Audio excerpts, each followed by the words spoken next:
hand compared with people who haven't. And you can see it's really a widely distributed set of regions. I'm always aware at this point that depending on whether the studies are coming out of Oxford or London, they always look different.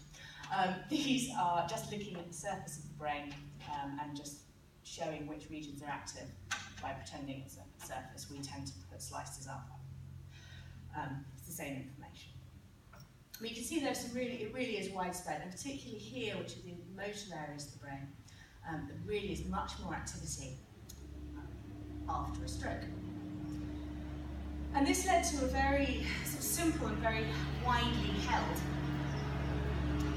hypothesis as to what was might be going on.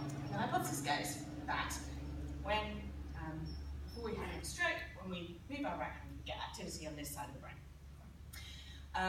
Now, when there is a stroke interfering with that pathway, less information is getting from the brain to the hand, either because there's less information being produced because the grey matter is damaged, or it's not able to get to the hand because the white matter is damaged. And that means that we get less activity here, we're getting the feedback, and not able to move the hand as well. So less activity, less excitability.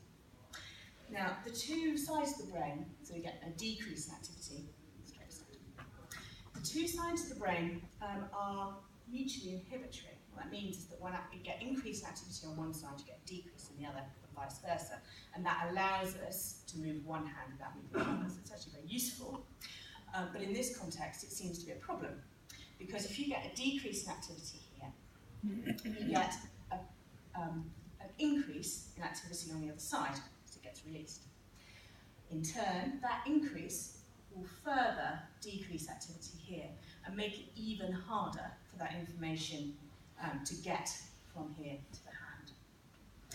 So there was a school of thought that this activity that was primarily seen on this side in studies was a bad thing. It was maladaptive, it was an unhelpful thing to be seeing because it reflected this disinhibition and was therefore making this worse. And so we can try and help after a stroke, either by doing something that increases activity on the side of the stroke, and that would be things like physiotherapy to try and get the arms moving, or that decreases activity on the other side. And that approaches such as constraint-induced movement therapy, where you bind the unaffected hand and make people use the affected hand, which is extremely successful if you can bear to do it for long enough. But in people who, like all